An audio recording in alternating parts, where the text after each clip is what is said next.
Page 36, Roses by My Window. Well, I'll give you a moment to recover from this key signature and then we'll talk about it. Okay, time's up.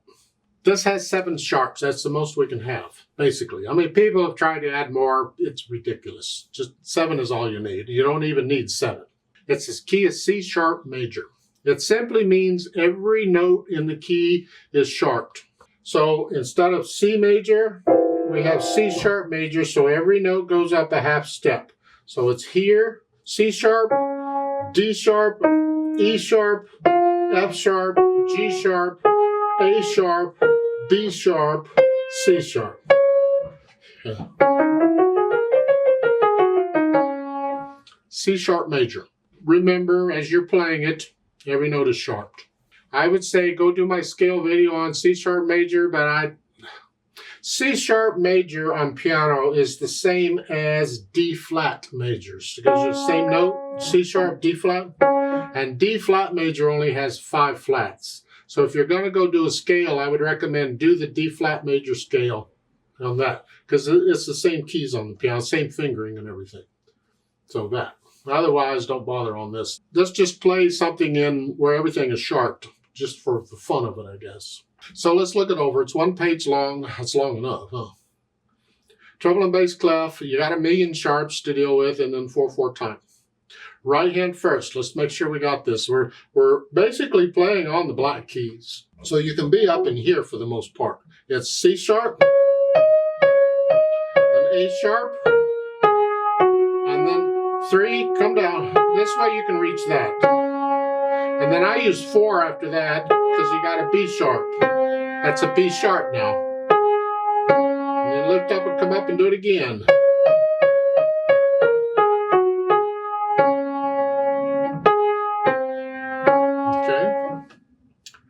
The left hand, you're doing this, a C sharp, E sharp, G, you're here. You can finger it this way or this way. It depends on where you want your hand. Here, but then the next one is a C sharp, F sharp, A sharp. They're all black keys, so you can be up here. That doesn't matter here. And then an F sharp, G sharp, 3rd measure. And then C sharp, E sharp. Just remember, everything is sharped. The last measure at the bottom, you're here, and then that C sharp here has an AVA under it. If you have the key, you go down. If you don't have it, then you play the lowest C sharp you have. So when you put the hands together, you're here, then here, then here, then here, then here. Basically the piece. The last line, I've avoided the last line on purpose because what they've done here is the left hand isn't doing anything. Well, surprise, it might. So they went to here, C sharp, here. Then once you come down and do the same thing down here. And then come down and do it again. That's a little different here. However, the left hand isn't doing anything, so why not let the left hand help out a little bit? The right hand doesn't have to do all that. But you're saying, well, the notes are in the upper staff, the right hand's got to do it. And I'm saying, no, there's no rule that says that. Any hand can play any note anywhere it wants. So what I'm suggesting is let the left hand play the 2nd measure. So you're here. These are the notes you're using. Just play these same notes in the left hand. You can use whatever fingering you want. Here. And then as you're playing this, you get the right hand down. This way you're not constantly moving around each one. You're letting the left hand help out a little bit. And then the last measure you hear. That's my suggestion. And that's the way I'm going to do it too. I'm going to let the left hand play the 2nd measure of the last line. And the fingering is whatever fingering I want as long as I don't cross over the thumb. I could start with thumb or 2nd finger here, or I could do here, 2nd, 3rd finger. Doesn't matter which one, whichever. Now once I have the fingering down, I go through and get rid of the hesitations. And then I add in the articulation. And here we're just connecting it. here. And the left hand, you connect it as best you can.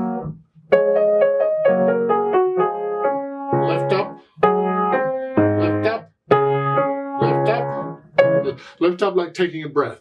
Ah, otherwise it's connected. And at the last line on these, in my opinion, you could almost connect that last line all together.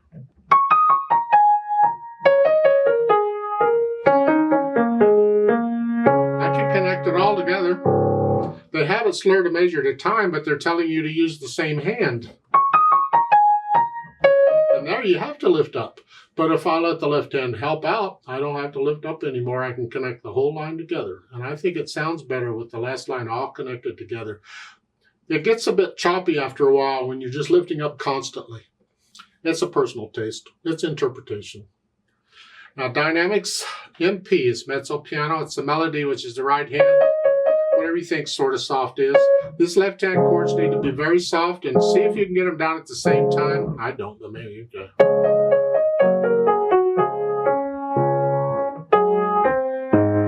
All the way through. Then moderato for the speed. Again, it's the feel of it.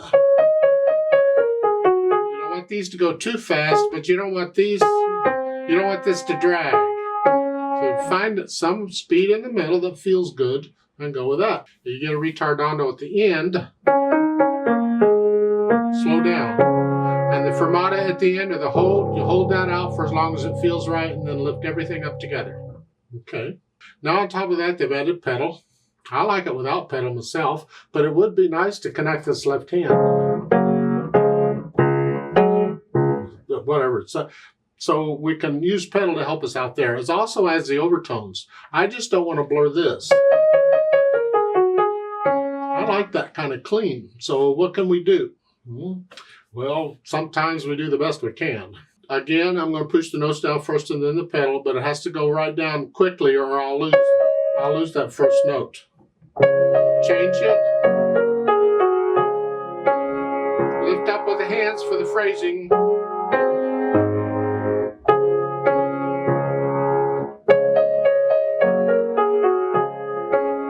That's basically the pedaling.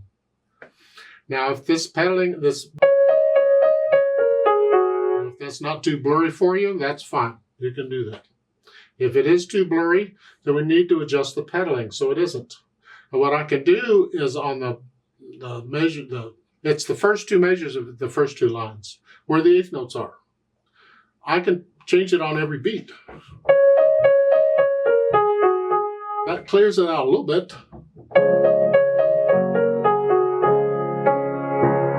Depends on how clean I want it.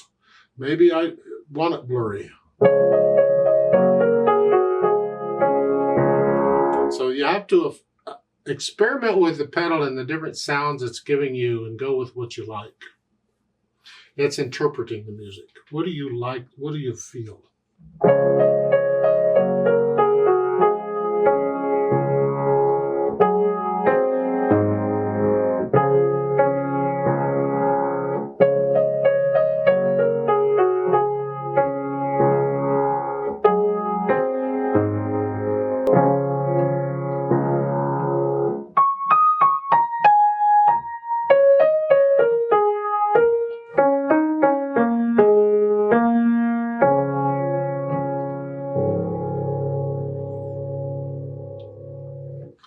When I play this last note, I still want to hear the melody. Don't drown it out.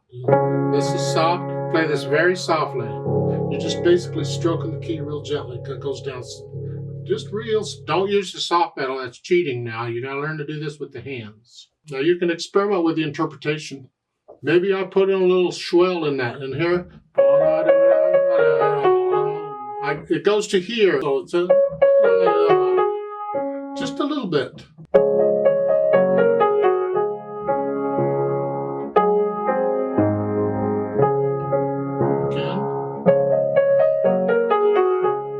Just put a little swell in there. If I feel it, I play it that way. Music doesn't say anything. That's interpreting the music. How do you feel it? You adjust the dynamics slightly as you feel them. At the end, the last two measures, I tend to want to come down to very soft. Just soft, very soft. and then super duper soft at the end because you're dying away. And again, you can use the pedal technique at the end of a piece when you have a fermata and it's very soft. You can let the pedal up very slowly, and that lets the dampers touch the strings very slowly, and the sound dies away. So at the end, I'm here. I'm going to lift the keys up. Keep the hands on them. I'm going to lift them up, so I'm not pushing anything down, and then I'm just going to gradually let the dampers touch the strings, and the sound dies away. Now, on an electronic piano, you have to experiment because some do and some don't. If yours does this, fine, you lift the pedal up slowly. If it doesn't do it, you can always reach up and gradually turn the volume down. It's the same effect. That's okay.